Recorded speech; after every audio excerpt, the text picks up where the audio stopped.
Livro Os Escolhidos, capítulo 2. A Criação. Mediante a palavra do Senhor foram feitos os céus e os corpos celestes, pelo sopro de sua boca. Pois ele falou, e tudo se fez. Ele ordenou, e tudo surgiu. Salmo 33, versos 6 e 9. Quando a terra saiu das mãos de seu Criador, era extraordinariamente bonita. Por toda parte, o solo fértil produzia uma vegetação exuberante. Não existiam pântanos lamacentos, nem desertos áridos. Arbustos graciosos e flores delicadas agradavam a vista por toda parte. O ar era puro e saudável. A paisagem era mais bonita do que os terrenos ornamentados do palácio mais luxuoso. Depois que a terra foi chamada à existência, repleta de todo tipo de vida animal e vegetal, o homem, a obra-prima do Criador, entrou em cena.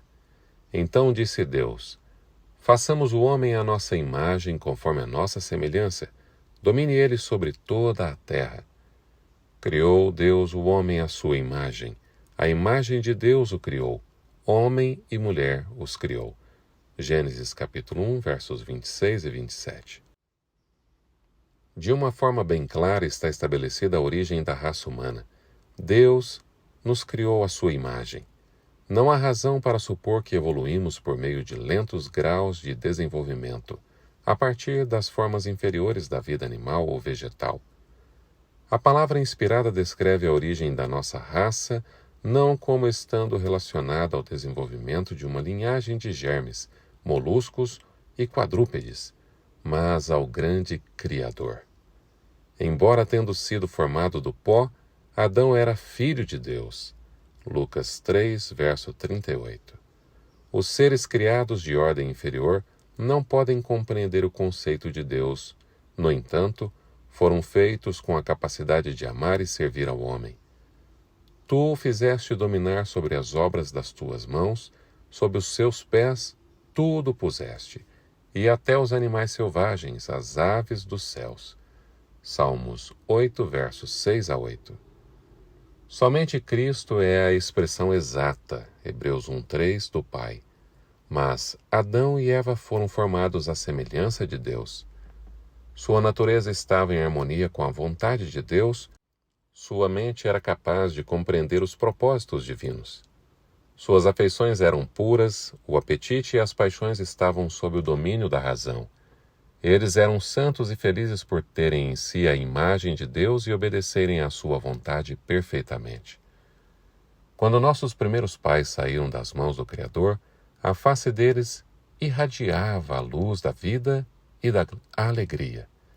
Adão era muito mais alto que os homens que viviam atualmente. Eva era um pouco menor em altura. Porém, suas formas eram nobres e cheias de beleza. Esse casal sem pecado não usava roupas artificiais. Eles estavam vestidos de uma cobertura de luz semelhante à que os anjos usam. O primeiro casamento. Depois da criação de Adão, o Senhor Deus declarou: não é bom que o homem esteja só. Farei para ele alguém que o auxilie e lhe corresponda. Gênesis capítulo 2, verso 18. Deus deu a Adão uma companheira que lhe correspondesse, que poderia ser uma com ele, em amor e em simpatia.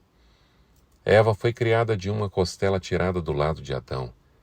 Ela não deveria dominar, como a cabeça, nem ser pisada sob seus pés como se fosse inferior, mas devia estar ao seu lado, como sua igual, amada e protegida por ele.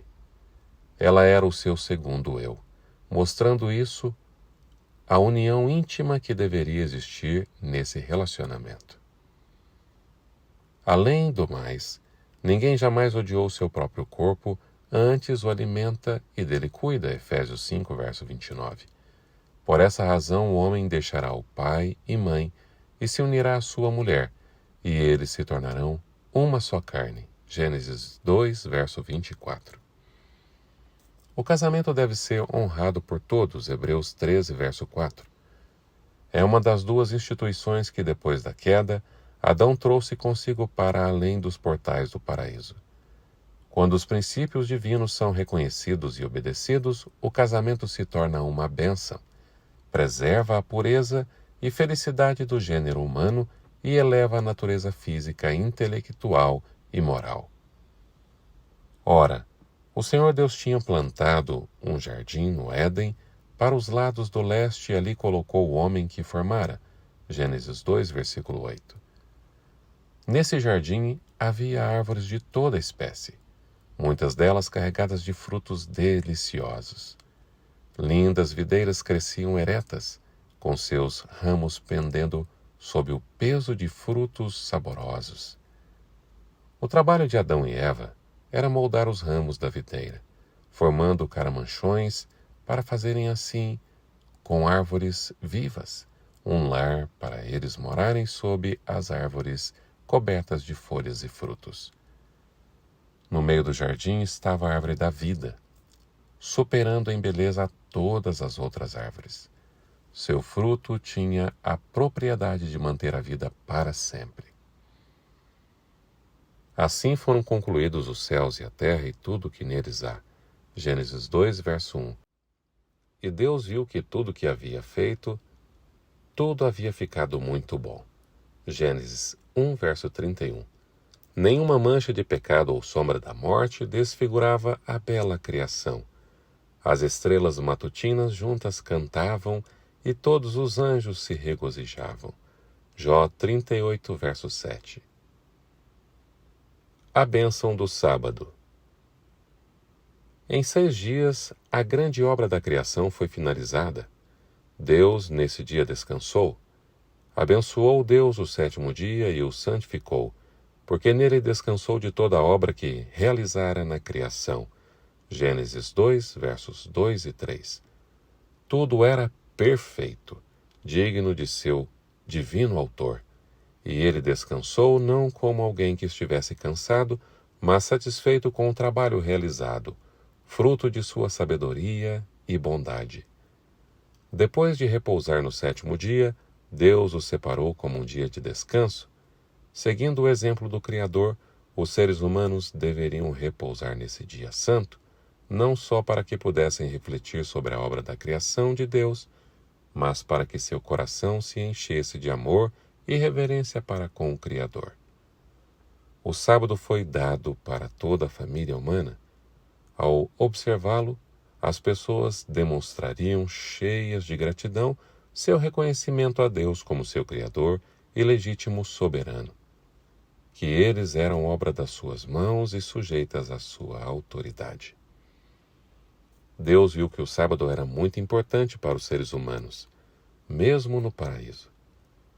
Deveriam deixar de lado os próprios interesses durante um dos 7 dias. Precisavam de um sábado que os fizesse se lembrar de Deus e despertasse neles a gratidão, pois tudo o que desfrutavam vinha das mãos do Criador. É plano de Deus que o sábado dirija a nossa mente para as obras que Ele criou. A beleza que reveste a terra é um testemunho do amor de Deus. As colinas eternas, as altas árvores, o botão que desabrocha e as delicadas flores, tudo nos fala de Deus. O sábado, que aponta para aquele que tudo fez, também nos convida a abrir o grande livro da natureza e encontrar nele a sabedoria, o poder e o amor do Criador. Nossos primeiros pais foram criados inocentes e santos, mas não estavam isentos da possibilidade de praticar o mal. Deus os fez seres morais livres. Eles podiam escolher obedecer ou desobedecer. Antes de estarem eternamente seguros, a sua lealdade deveria ser provada. Logo no início, quando o homem passou a existir, Deus colocou uma restrição ao desejo de satisfação própria, um sentimento fatal que constituiu a base da queda de Lúcifer. A árvore do conhecimento devia se tornar uma prova da obediência, fé e amor de nossos primeiros pais. Estavam proibidos de provar do fruto dessa árvore sob pena de morte. Precisavam se expor as tentações de Satanás. Porém, se suportassem a prova, seriam colocados fora do seu poder, para desfrutarem eternamente o favor de Deus. O belo jardim do Éden. Deus colocou os seres humanos sob a lei, súditos do governo divino. Ele poderia tê-los criados sem a faculdade de transgredir a lei. Poderia ter evitado que tocassem no fruto proibido, mas nesse caso, Adão e Eva não passariam de meros robôs.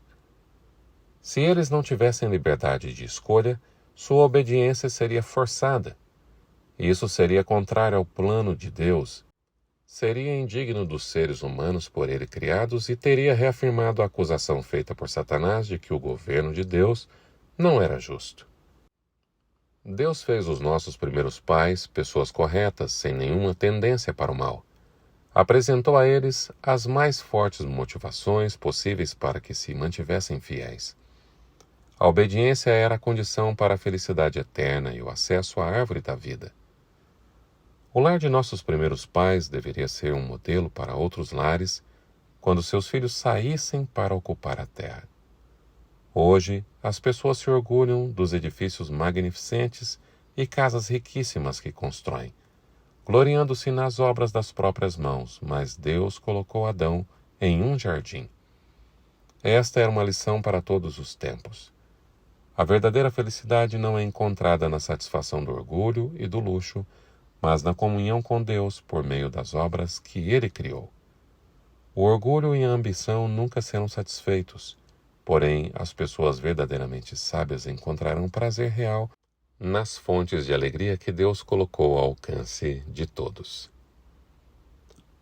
Ao casal no Éden foi confiado o jardim para cuidar dele e cultivá-lo. Deus designou o trabalho como uma bênção para ocupar a mente, fortalecer o corpo e desenvolver as suas habilidades. Por meio da atividade mental e física, Adão encontrava um dos maiores prazeres de sua santa existência. É um erro considerar o trabalho uma maldição, mesmo que ele traga cansaço e dor. Há pessoas ricas que olham com desprezo para as classes trabalhadoras, mas isso não está em harmonia com o propósito de Deus ao criar o homem. Adão não deveria ficar na ociosidade. Nosso Criador, que compreende o que é melhor para a nossa felicidade, designou a Adão o seu trabalho. A verdadeira alegria na vida é encontrada apenas por homens e mulheres que se dedicam ao trabalho. O Criador não preparou nem um espaço sequer para a prática da preguiça. Adão e Eva, como santo par, eram não apenas filhos sob o paternal cuidado de Deus, mas estudantes que recebiam instruções diretamente do Criador, que é plenamente sábio. Eles eram visitados pelos anjos e tinham o privilégio de conversar face a face com aquele que os havia criado. Estavam cheios do vigor fornecido pela árvore da vida. Sua capacidade intelectual era somente um pouco menor que a dos anjos. As leis da natureza estavam abertas à sua mente pelo infinito Criador e mantenedor de todas as coisas. Cada criatura vivente, desde a poderosa baleia que vive nas águas dos oceanos, até o minúsculo inseto que flutua em um raio de sol, eram todos familiares para Adão. Ele deu a cada um o seu nome e conhecia a natureza dos hábitos de todos. Em cada folha da floresta, em cada estrela na terra, no ar e no céu, em tudo estava escrito o nome de Deus. A ordem e a harmonia da criação falavam da infinita sabedoria e poder. Enquanto Adão e Eva permanecessem fiéis à lei divina, eles estariam constantemente adquirindo novos tesouros do conhecimento, descobrindo novas fontes de felicidade e obtendo compreensões cada vez mais claras do imensurável e infalível amor de Deus. O fim do capítulo 2.